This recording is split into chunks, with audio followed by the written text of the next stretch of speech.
베트남을 사랑하는 새 아이의 아빠 요한 에스더입니다.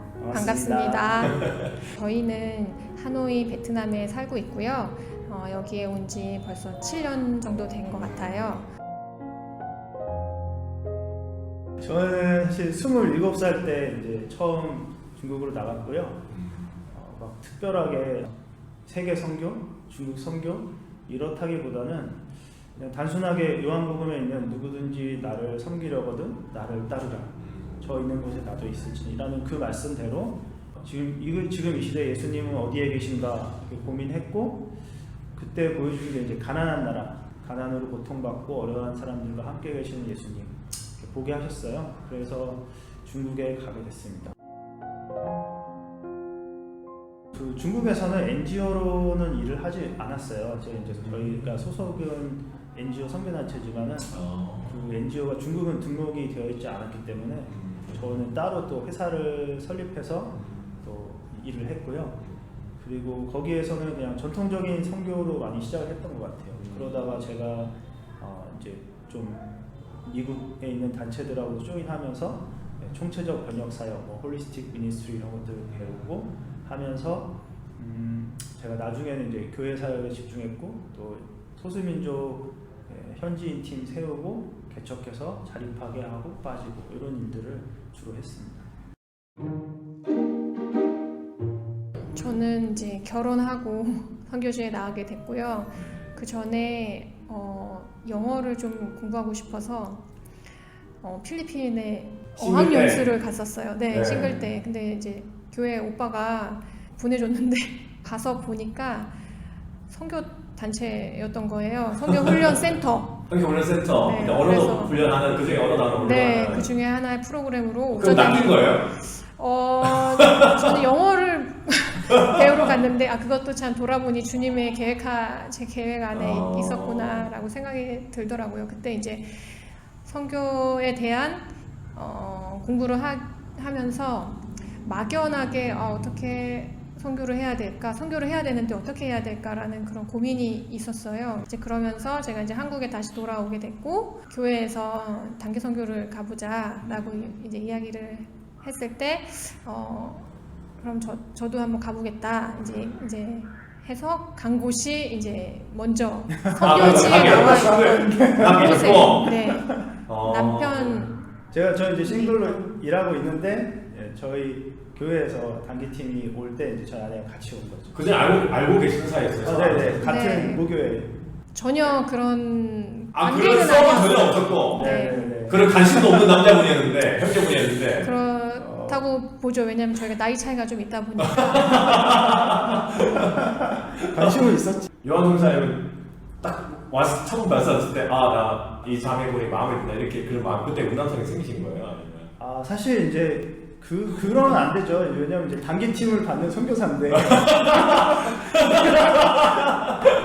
그래서 이제 다 제 후배들이고 사실 아내도 제 학생이었고 제 고등부 때 이제 학생들이니까 그런 마음이었는데, 사실 이제 아내가 이제 공항에 나타났을 때 사실 되게 놀라기도 하고 또 아내만 보이기도 했죠. 포커스. 여러분 선교를 가면 결혼할 수 있습니다. 나중에 이제 결혼하고서 되게 단기팀 뭐 이렇게 의대생들도 많이 오고 이랬는데 항상 저한테 물어봤어요. 선교사님 어떻게 이렇게 아름다운 분과 결혼을 하실 수 있다고 그랬어요. 그래서 제가 당당하게 항상 얘기해요. 너도 선교사해. 주님이 주신다. 참 얼굴 못 보셔서 죄송하네요. 미디어 양수부를 지금 제가 촬영하고 있는데 관심거리가 많은데 저도 저희 아내를 만나기 전에 한 3일 전에 이제 그 결혼에 대한 마음을 내려놨어요. 하나님 앞에서. 독신으로 살려고 하시나 보다. 여기서 내가 결혼할 수 없는 상황이니까. 그때 이미 독신으로 가셔서 3년이 지났을 때쯤에 있고, 그래서 이제 마음을 내려놓고 3일 뒤에 이제 아내가 공항에 딱 나타났고, 그리고 이제 아내랑 이제 잠깐 있는 동안에도 이제 결혼할 거면 교제하고 아니면 말자 이렇게 이제 아내도 결혼하겠다고 얘기했고, 결혼을 전제로 만남을 가지자. 제가 그냥 밀어붙였죠. 저희 집에 인사 가라 그러고. 그때는 혼자 중국에 계시고. 네네네. 네, 저희는 혼자 계시고. 단기 선교를 이제 마치고 한국에 돌아와서 이제 저의 시부모님이 될 부모님을 같이 간 것도 아니고 혼자 네, 가봐라. 제가 혼자 그 전에 만나보신 적 있으세요? 아니요. 전혀 몰라요. 와 정말 이건 하나의 은혜라고 말 수밖에 없네. 그때 네. 어떻게 무슨 용기를 가졌을까 정말. 그리고 저희 부모님께도 말씀드렸을 때 어. 믿지 않으셨죠. 황당히 하시고 이거 뭐 거의 드라마에 나올 것 같은 얘기인데 지금 이게. 네, 맞습니다. 저희 부모님도 그러면 남자를 데리고 와라. 네. 그럼 내가 믿어보겠다. 라고 이야기를 하셔서가지고 이제 나중에 얼굴 뵈러 갔는데 네. 우리 교회 목사님 한번 만나러 같이 가자. 그 다음 주에 그 부모님 교회 목사님 만나러 갔는데 네. 그래서 저를 전혀 모르시는데 네. 이제 저를 보시자마자 저희 어머니한테 빨리 결혼시키라고, 뭘 고민하냐고, 빨리 결혼시키고 두 분의 삶을 사시라고 이렇게 말씀하시는 거예요. 그러고서 이제 장모님이 그 집에 다시 돌아왔을 때 저를 이렇게 딱 안아주시면서 처음부터 마음에 들었는데 목사님한테 한번 확인받고 싶었다. 모든 게 진짜 주님의 섭리로 이렇게 결혼을 쉽게 잘할 수 있었다. 이렇게 생각이 들었어요. 네. 그때 이제 말씀이 제가 생각이 나더라고요. 제가 항상 붙들었던 말씀이 땅과 재산은 조상으로부터 말미암거니와 현숙한 여인은 하나님께로부터 라는 그 말씀이 주님이 주시는구나. 예, 아멘으로 제가 받았고 제 일기장에 하나님 내게 아내를 주셨다. 이렇게 고백할 수밖에 없는 그런 3년 뒤에 들어가셔서 중국에서도 10년을 사신 거네요. 네, 그렇죠. 아이들은 다 중국에서 생겨서 저는 이제 중국에서는 거의 임신과 출산과 육아를 계속해서 반복해서 있었던 시간이었죠. 저희가 중국에서 이제 나와가지고 다음 선교지를 이제 고민을 당연히 했죠. 중국이 더 이상 이제 가난한 나라가 아니었기 때문에 또 주님이 저희를 부르시는 또 다른 가난한 나라 어딘가 이렇게 고민을 했고, 그럼 가난한데 좀 사회주의 아니었으면 좋겠다 이렇게 생각이 들었어요. 사실 뭐 태국에서도 그렇고 캄보디아에서도 되게 많이 저희를 콜링 해주시고 포지션 이런 데 와서 이런 일 할 수 있다 이렇게 해주셨는데 정말 저희가 전혀 생각하지 않았던 베트남 하노이로 오게 됐습니다. 전혀 베트남을 모르고 진짜로도 몰랐어요. 여기 이제 인사말도 모르고 사실 관심도 없었어요. 저희가. 그러네요.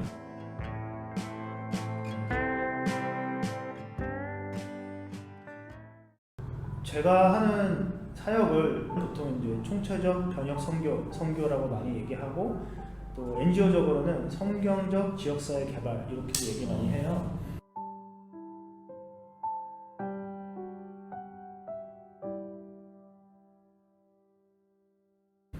근데 이제 저는 제가 하는 일을 어떻게 정의하냐면 하나님을 사랑하고 이웃을 섬기는 현지인 공동체를 세우고 떠나는 사람. 저는 이렇게 제 포지션을 정확하게 이해하고 있습니다.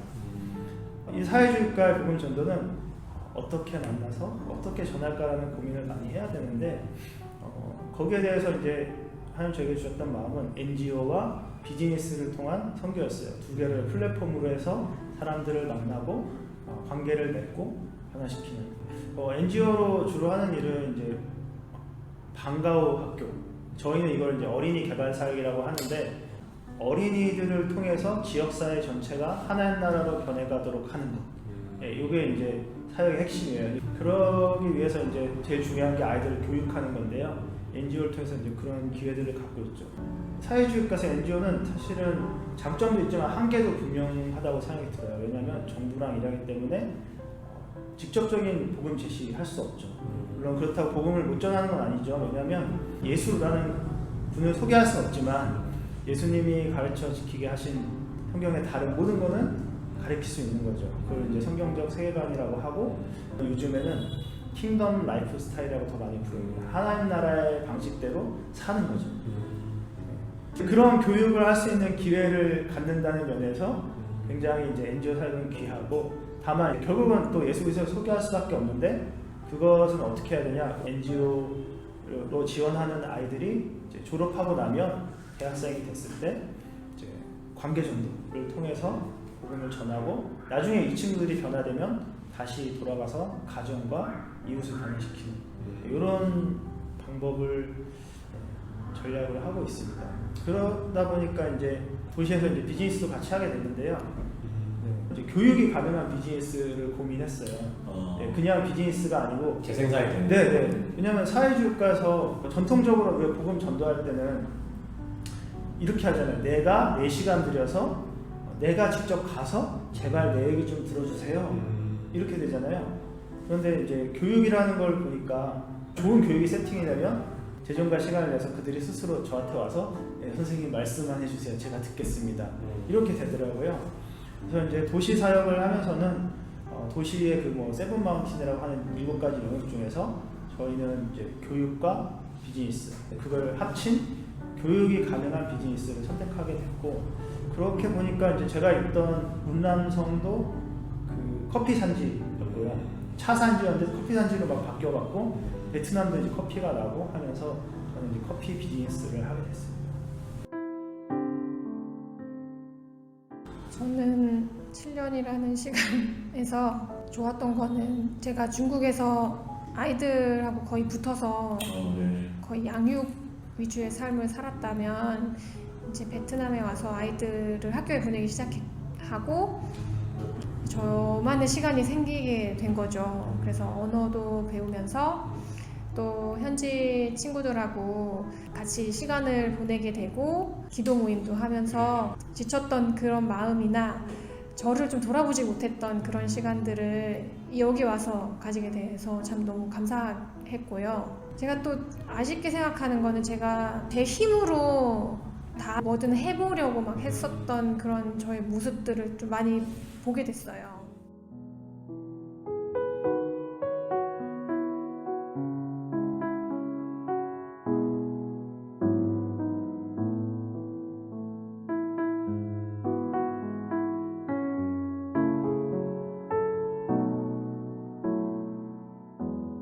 단기 선교적인 측면에서는 예전에는 교회들이 젊은 청년들을 1년씩 파송도 해주고 지원도 해주고 이랬어요. 그런데 이제 지금은 그게 거의 사라진 것 같아요. 지금 제가 NGO 쪽에 보니까 NGO 쪽에는 그런 프로그램이 더 많이 늘어났어요. 봉사 단원이라고 부르는데 뭐 KCOC라든지 코이카라든지 또 여러 단체에서 하는 봉사 프로그램들이 있고 그런 프로그램으로 신청하면 1년을 현지에서 사역을 할 기회를 얻게 되는 거죠. 그래서 이제 내가 그 땅이 맞는지, 그 땅이 하나님 주신 땅인지, 또 이렇게 그 사람들이 주님 내게 주신 사람들인지 경험해 볼 수 있는 기회가 되고, 또 감사하게도 어느 정도의 이제 거주와 이런 생활비 지원도 되니까 굉장히 좋은 기회라고 생각이 들고요. 또 개인적으로는 제가 이제 뭐 NGO나 비즈니스를 하고 있지만 사실 저는 선교사로 나왔고 제가 돌아보니까 NGO 전문가도 아니고 비즈니스 전문가도 아니에요. 그냥 저는 그냥 하나님이 하라고 하신 것, 이 땅에 사람들의 필요에 반응해서 그 일을 시작했을 뿐이고 그러다 보니까 저는 저 스스로 이제 이런 질문을 많이 했어요. 주님 제가 이 전문가도 아닌데 저는 성경 잘 가르치면 되는데 왜 주님 저를 이런 일까지 하라고 하셨어요? 왜 저를 이렇게 부르셨어요? 이런 질문을 스스로 많이 했던 것 같아요. 근데 이제 말씀을 보면서 다시 돌아보니까 그러니까 불렀지 이렇게 되더라고요. 내가 너 잘하는 거 하라고 시켰냐? 그게 아니라 우리가 잘 못하고 부족하지만 그래서 하나님이 우리를 부르시고 그 과정에서 하나님이 일하시는 것들을 우리가 보고 그것을 경험하고 그것을 증거하기 원하시는 거죠. 그래서 어떻게 보면 저는 이제 그 과정을 통해서 많이 배우고 성장하는 했고 그런 과정이 있는 것 같아요. 그래서 같은 논리로 얘기하면은 우리 젊은 청년분들도 꼭 전문가의 필요가 없다라는 거예요. 하나님 앞에 반응하는 한 사람, 주님의 부르심에 순종하는 한 사람, 그 땅에서 하나님 앞에 순종하는 한 사람, 예수님의 제자로 그 땅에 있는 사람을 하나님이 사용하시지 뭐가 준비돼서 난 이거에 전문가여서 물론 도움은 되겠지만 그럴 경우에는 하나님 선교가 아니라 내 선교를 할 가능성이 더 많지 않나 생각하고요. 그래서 너무 주저하지 마시고 저처럼 저도 27에 후원도 별로 없이 아내도 없이 그냥 무조건 나왔잖아요. 그런데 우리가 만약에 주 앞에 순종하고 좁은 길로 간다면 그 좁은 길에 만난 사람들을 만나고 또 하나님이 주시는 것들로 우리가 넉넉히 살아낼 수 있다 이렇게 생각합니다. 그래서 두려워하기보다는 한 번뿐인 삶을 한번 주님 앞에 맡기고 도전해 보면 좋지 않을까. 여러분의 일과 일터를 응원합니다. 감사합니다. 구독자 1000 기원합니다. 네.